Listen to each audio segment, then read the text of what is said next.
Então, vamos lá, vamos falar sobre o movimento circular uniforme. Então, para isso, nós vamos usar essa figurinha aqui, onde você pode observar três momentos diferentes de um movimento de uma partícula em uma circunferência, realizando um movimento circular uniforme. Então, aqui você tem a partícula nessa posição, aqui estou mostrando a velocidade da partícula, o vetor velocidade, aqui nós temos a aceleração da partícula. Então, você vê que a velocidade é tangente à trajetória, né? Enquanto a aceleração é radial, ela é perpendicular à trajetória e radial, apontando para o centro da circunferência aqui, ok? Então, aqui o objetivo é a gente falar um pouco sobre esse movimento circular, determinar a velocidade, está dado aqui já, né? E a aceleração, né? Demonstrar que a aceleração é v² sobre e. Então, começando pela velocidade, né? Bom, em uma volta completa, essa esfera em movimento circular uniforme vai percorrer uma distância 2πr, que é o comprimento de uma circunferência. Então, está aqui do lado 2πr. Em quanto tempo ela vai realizar percorrer essa distância? Vai percorrer essa distância em um tempo t. Então, daqui esse t, no caso, é o período, ou seja, em todo movimento que se repete, um movimento periódico, você tem um período que é o tempo para exatamente completar um ciclo, ou no caso aqui uma volta, né? Então, deu uma volta, gastou um tempo chamado período. No caso aqui, para percorrer essa circunferência, você tem a distância de 2πr. Então, lembrando lá que velocidade, distância sobre tempo, né? Então, 2πr sobre t é a velocidade da partícula. Com o movimento circular uniforme, né? Isso aqui seria uma velocidade média, então passa a ser a velocidade instantânea também, já que o movimento é uniforme. Bom, já para a aceleração, aí a gente vai ter que afivelar os cintos porque vai passar para uma regiãozinha de turbulência, né? Aqui vai dar um pouquinho de trabalho. Então, vamos pensar na aceleração agora. Para isso, a gente vai usar algumas figurinhas extras aqui. Vamos passar para a próxima página para você poder utilizar esta figura. Então, nessa figura que a gente está vendo, a gente pegou uma daquelas posições, né? Não é exatamente a mesma, mas um pouquinho adiante. A partícula está passando por essa posição. E nós temos aqui a velocidade v da partícula, mostrando também um segmento R, que é o raio, né, da circunferência. Você pode entender também, pensar que aqui existe um vetor que sai da origem e vai até a partícula, o vetor posição da partícula. Eu posso decompor esse vetor, então, nas componentes xp e ypj. Né? Na hora que eu somar essas duas componentes, eu vou ter o vetor R. Aqui só foi mostrado os valores, né? R, xp e yp. E o ângulo que o vetor R forma com a horizontal, a gente está chamando de θ. Isso a gente vai usar em vários momentos, então tem que ficar atento aí. Então, para começar, vamos observar a velocidade v, vamos separar aqui, está de outra cor, está um pouquinho maior, mas é essa velocidade aqui. Então, a velocidade v da partícula, nesse momento, é esta e forma um ângulo θ com a vertical. Né? Esse mesmo ângulo que está aqui, você pode verificar que eles são o mesmo, pode fazer aí, né? Das propriedades aí da geometria e mostrar que esses ângulos são o mesmo valor. Bom, aqui é só para mostrar então que V tem a componente VY, que aponta para cima, nesta posição VY é positivo, então, né, a componente escalar positiva, o vetor aponta para cima, vetor VY, e o vetor Vx aponta para a esquerda, nesse caso aqui a componente Vx tem valor negativo, pois o vetor, a componente horizontal de V, a componente vetorial Vx, vetor Vx, aponta para a esquerda, ok? Então fica atento a isso que a gente vai usar daqui a pouco. Aqui embaixo, novamente, é a mesma figura que a gente vai usar na próxima página para tirar algumas relações aqui. Então, fica atento. Aqui as mesmas figuras, tá vendo? Então, daqui nós vamos tirar algumas relações. Primeiro, nós já vimos que V é igual a Vx mais Vy. Está aqui. V é igual a componente Vxi mais Vyj. Né? Porque Vx e Vy são apenas números, são escalares. Então, tem que usar o vetor ij para transformar isso aqui em vetor. Né? Então, o vetor Vxi é esse vetor que você está vendo aqui tracejado. O vetor Vyj é esse vetor que você está vendo aqui tracejado. Vx e Vy são os valores desses vetores, né? Os módulos acompanhados de um sinal. No caso aqui, o Vx seria negativo porque está apontando no sentido negativo. E Vy é positivo porque está apontando no sentido positivo. Ainda aqui, nós vamos tirar essas relações aqui. Ó. Seno de θ, vamos olhar aqui, por exemplo. Pode ser isso aqui, né? Tanto faz. Seno de θ é igual Vx, está aqui embaixo, tá vendo? Seno de θ é igual Vx sobre V. Aí você vem aqui, aí você olha, mas aqui tem um sinal negativo, né? O que está acontecendo? Mas é por aquele detalhe que a gente já falou, né? Vx é a componente do V, só que Vx aponta no sentido negativo, então sua componente terá que ser acompanhada de um sinal negativo, ok? Então esse valor de Vx, nesse caso aqui, é negativo. Mas seno de θ para ângulo pequeno, entre 0 e 90, um ângulo entre 0 e 90, vai dar um valor positivo. Então, eu tenho que fazer essa correção, porque essa conta aqui, essa razão, Vx sobre V, vai dar negativo. E seno de θ é positivo. Então, eu preciso colocar esse sinal menos para corrigir essa questão. Bom, agora o cosseno de θ é tranquilo, né? Não tem nada disso, porque o Vy já é positivo, então o cosseno de θ simplesmente vai ser cateto adjacente, está aqui, ó, Vy, sobre hipotenusa módulo de V. Então, esse V aqui embaixo você vai entender como sendo o módulo do vetor V. Vx e Vy não são módulos, eles podem ter sinais, negativo e positivo, como a gente já falou, ok? Daqui, a gente vai precisar mais tarde, dos Vx e do dVy, para isso que eu escrevi isso, né? Para tirar o valor de Vx e do Vy. Então, Vx é igual a menos V seno de θ, saiu daqui de cima, né?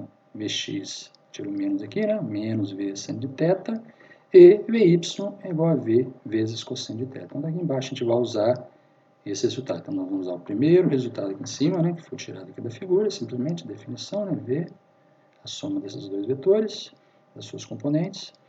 Aqui são os componentes escritos em função do seno de θ, está escrito aqui. E do triângulo aqui embaixo, nós vamos relacionar também o valor de y e de x, são as coordenadas da partícula, com o valor de seno de θ. Então, está aqui, ó, seno de θ, está aqui, olha a figura, é cateto oposto, yp sobre hipotenusa r. Então, está aqui.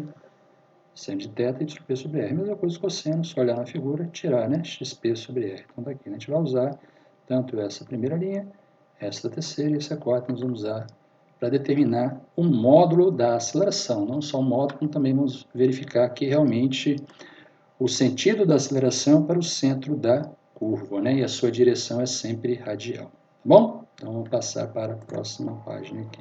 Então, nós viemos daqui, tá vendo? Desses resultados, vamos passar para a próxima página. Aqui estão os resultados que a gente vai usar, estão colocados aqui do lado, né? E mais esse aqui que a gente já tinha também escrito. O que a gente vai fazer agora? Só substituir os valores, né? Vamos pegar aqui, ó. Vx e Vy vamos substituir por esses que estão aqui. Então, aparece já na linha de baixo a substituição. Só trocar, né? Vx por menos V seno de θ e Vy por V cosseno de θ. Então, aparece o resultado aqui embaixo. Agora, o que nós vamos fazer? Vamos usar aquele segundo resultado que está aqui e substituir no lugar do seno e do cosseno. Então, o seno de θ é a coordenada y da partícula sobre o raio. Está aqui, ó, no lugar de seno de θ, eu coloco y sobre o raio, e no lugar do cosseno, coloco x sobre o raio. Então, nós temos aqui a velocidade, né? A velocidade da partícula escrita em função das coordenadas da partícula, né? Então, aqui nós temos duas opções. A gente pode calcular, porque o objetivo é calcular a aceleração. Então, nós podemos calcular a aceleração a partir dessa equação, só complementando, né, um detalhezinho aqui, que a gente, nesse caso, a gente teria que escrever esse θ, né, substituir θ em função do tempo. Aí a gente aplica o quê? A derivada, né? Nós vamos aplicar aqui que é a aceleração, né, a derivada da velocidade em função do tempo. Aí você derivaria essa função desde que você escreva esse θ também em função do tempo, né? Como é que ficaria esse θ em função do tempo? Como o movimento é circular uniforme, você pode verificar que esse θ ficaria como sendo igual. Você teria que substituir aqui por θ0 mais ômega-t. É muito semelhante àquela função, né, do movimento uniforme que você estudou, x igual a x0 mais vt. Só que em vez das grandezas escalares, você vai substituí-las pelas grandezas angulares. Então, no lugar do x vai ser θ, no lugar do x0 vai ser θ0, no lugar do v vai ser ômega. Então, aí você substituiria essa função aqui. Você faria a derivada de v em relação ao tempo e já calcularia a aceleração. Outra forma de fazer é você fazer essa substituição que a gente fez aqui. No lugar do seno e do cosseno, substituir por y e por x sobre r. Está aqui. Então, a partir daqui, nós vamos fazer o nosso cálculo e achar a aceleração. Então, vamos ver como é que fica agora. Então, está aqui, ó, isso que estava na outra página, está agora aqui, tá? O que a gente vai fazer? Vou usar essa definição, né, de aceleração. Aceleração, não sei se você lembra lá para a aceleração média, né? Δv sobre Δt. Mas aqui é a aceleração vetorial e é instantânea. Então, você precisa usar o quê? dv dt, que é a derivada de v em relação ao tempo. Aí você vai dizer, ah, mas eu não sei fazer essa conta. Não tem problema, nós vamos explicar aqui, né, são passos simples, por isso que a gente usou esse caminho, que é um passo simples, mesmo você não sabendo, você não fez ainda o cálculo, né, se você não souber, você vai acompanhar, né, e vai aceitar as operações. Eu vou explicar como que devem ser feitas as operações, depois quando você chegar no cálculo, você vai ver que realmente essas operações, elas são válidas, elas realmente são verdadeiras, ok? É só lembrar dessa definição aqui. Então, nós vamos aplicar isso. Então, você vai aplicar o quê? Aqui, ó, velocidade, você vai substituir aqui, como se fosse uma substituição, né? Então, você vai aplicar a derivada em relação ao tempo dessa velocidade. Então, você vai derivar a velocidade em relação ao tempo, né? Você quer a taxa de variação da velocidade com o tempo, que isso exatamente é a aceleração. Então, você vai aplicar essa operação no V, como é que fica? Então, substitui aqui, ó, aí você chega aqui embaixo. Então, você vai aplicar D, né? Vai derivar esta função toda em relação ao tempo. Então, como é que ficaria? Então, vamos lá. Vamos passar aqui para a próxima página. Isso aqui está repetido, né? Que estava na outra página. Então, a gente vai fazer o quê? Primeira coisa. Aqui você tem uma soma, tá vendo? Está somando como se estivesse somando duas funções. Então, uma propriedade derivada, quando você tem uma derivada de duas funções, você pode separar, né, em duas derivadas. Então, a derivada dessa função toda é a soma das derivadas de cada parcela dessa. Então, você tem que separar, tá vendo? A derivada da primeira mais a derivada da segunda. Então, quem já viu em cálculo, tranquilo, né? Já sabe que isso é verdade. Então, passando. O que a gente pode fazer agora? Vamos mostrar a próxima parte. Então, esse aqui é o que a gente já tinha visto, né? Agora, o que a gente pode fazer aqui agora? Tá vendo aqui, ó? Menos V sobre R aparece aqui dentro, né? Junto com a função YP. YP é a função, né? É a posição da partícula. Essa posição varia com o tempo. Então, ela é a função do tempo. Então, junto dessa função, nós temos duas constantes, que é o módulo de V e o módulo do R, que é o raio, né, que é a velocidade da partícula, que tem módulo constante, e o raio, né, da trajetória, que é constante também, não muda, né, que tem um sinal de menos. Do lado de cá nós temos também, ó, V e R na outra parcela, então tem algo em comum aqui. Mas o importante aqui é que elas são constantes. Você vai estudar em cálculo, se não estudou ainda, que quando você tem uma situação dessa, você pode tirar de dentro da derivada essa operação, você pode colocar fora. Né? Então é isso que nós fazemos aqui. Ó. Menos V sobre R, tira de dentro da derivada e coloca aqui fora. Menos V sobre R. Então você vai ter a derivada somente de Y. A mesma coisa você faz do lado de cá, né? Na segunda parcela. Você vai tirar a constante V sobre R, coloca aqui fora. Você vai ter uma derivada somente sobre X. Né? Como y e x dependem do tempo, então você vai ter que ver o que significa isso aqui. Né? Isso que a gente vai fazer na próxima página. Então, aqui, nós chegamos nessa posição, né? nessa situação aqui. O que a gente vai fazer agora? Vai lembrar o seguinte, né? O que é dx dt? O que lembra isso? Velocidade, né? Velocidade. Isso aqui que é dx dt, dy dt. Então, se refere à velocidade da partícula na direção x, a componente da velocidade da partícula na direção x. É isso que a gente está escrevendo aqui embaixo, ó. E aqui a mesma coisa, é a componente da velocidade da partícula na direção y. Só se lembrar da definição de velocidade média, né? Delta x sobre delta t. Só que aqui não é média, é instantânea, né? E aqui não é a velocidade total, né? É a componente da velocidade. Então, dx dt é a componente de velocidade. Então, no lugar de dx dt, você vai ter vx. E no lugar de dy dt, você vai ter vy. Olha que legal, né? Vai simplificar bastante. Na hora que eu trocar aqui, né, esses dois termos, a gente chega a isso, ó, já simplificou, né, chegou algo que você não conhece muito bem, de repente, quem não fez cálculo, nem para algo que você conhece. Né?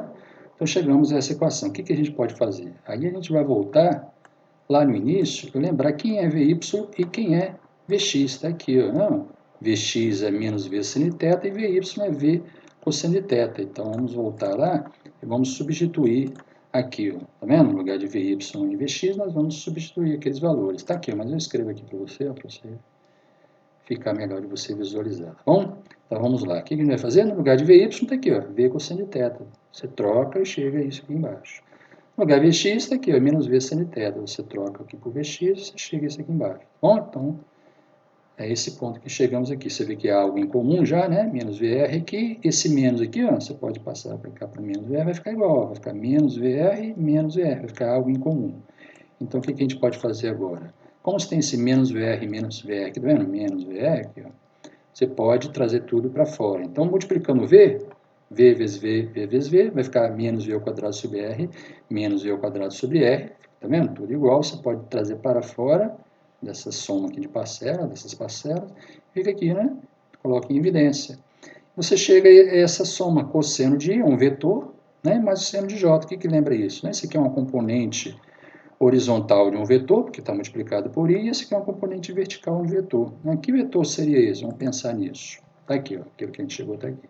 Então, o que esse dentro do colchete aqui é? Um vetor, né? Eu chamei de ômega aqui. Não sei se é o melhor nome, mas chamei de ômega. Então, ômega é igual a cosseno de θi mais seno de θj. A gente vai pensar nesse ômega agora. O que é esse ômega? Bom, Vamos calcular o módulo dele. Então, a aceleração, nós já chegamos, a aceleração é isso. Mas vamos ver, então, pensar um pouquinho melhor nessa aceleração. Vamos pensar no módulo de A agora. Então, para calcular o módulo de A, eu preciso saber o módulo desse vetor. Está aqui, tá vendo? Então, vamos ver qual é o módulo desse vetor. Vamos pensar. Como é que calcula o módulo de um vetor? Da geometria analítica, você usa lá o produto interno, né? Ou produto escalar, se você preferir. Então, pelo produto escalar, você calcula, né? Produto escalar de ômega por ômega, você vai chegar a isso aqui, ó. Ômega ao quadrado, cosseno ao quadrado de θ, mais seno ao quadrado de θ. Aí você sabe da matemática que cosseno ao quadrado de θ mais seno ao quadrado de θ é igual a 1. Portanto, ômega quadrado é igual a 1. Então, isso que está aqui dentro, esse vetor, tá vendo? Esse vetor que está aqui, vou trazer aqui para baixo, o módulo dele é igual a 1. Então, se eu for calcular o módulo de A, está aqui, ó, embaixo, o módulo de A, posso separar, né? Em módulo de menos v ao quadrado sobre r, vezes, né, o outro fator, que é esse vetor ômega que está aqui, eu chamei de ômega, tá vendo? Mas nós vimos que o módulo desse ômega é 1, então o módulo de A simplesmente vai ser v ao quadrado sobre r. Então, acabamos de determinar o módulo de A. Agora, vamos pensar na direção, né? Ficamos de mostrar também que realmente a direção do vetor é a direção de r e aponta para dentro, né? O sentido dele aponta para dentro da curva, para o centro da circunferência. Então, vamos ver agora isso. Vamos relembrar lá do R. Quem é o R? O R é o vetor posição da partícula. Está aqui o R é o vetor posição. Aqui não está desenhado, mas você desenha um vetor aqui, saindo da origem até a partícula, põe a setinha aqui, você tem um vetor R.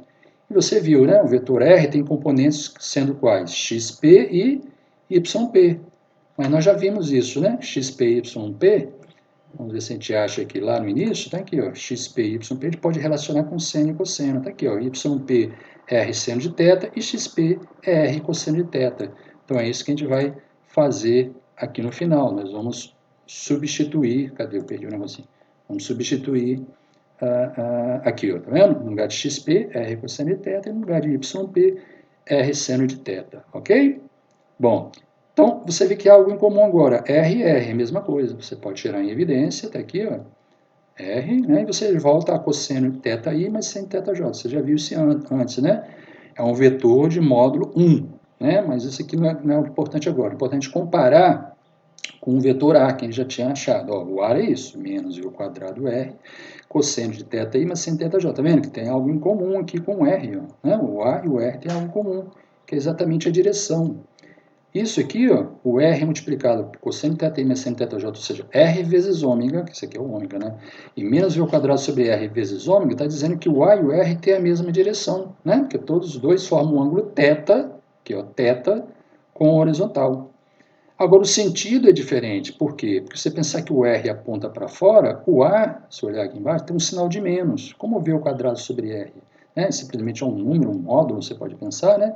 Quando você coloca o sinal de menos, significa que esse vetor A vai ter o sentido contrário de R. Ou seja, se o R aponta para fora, então o A vai apontar para dentro da curva, para o centro da curva, já que o R parte de lá, né? O R vem do centro para fora, o A então vai apontar para o centro da curva. O A tem sentido contrário ao de R. Então é isso que a gente chegou à conclusão. Então, o que a gente calculou aqui? Nós calculamos que o módulo de A vale v ao quadrado sobre R, nós verificamos que o A tem a mesma direção de R, nós verificamos que o A, né, tem o sentido oposto de R, aponta para o centro da curva. Por isso que o A, a aceleração da partícula em um movimento circular uniforme, é conhecido como aceleração centrípeta, porque ela aponta para o centro da curva. É isso aí. Ok, pessoal? Até mais.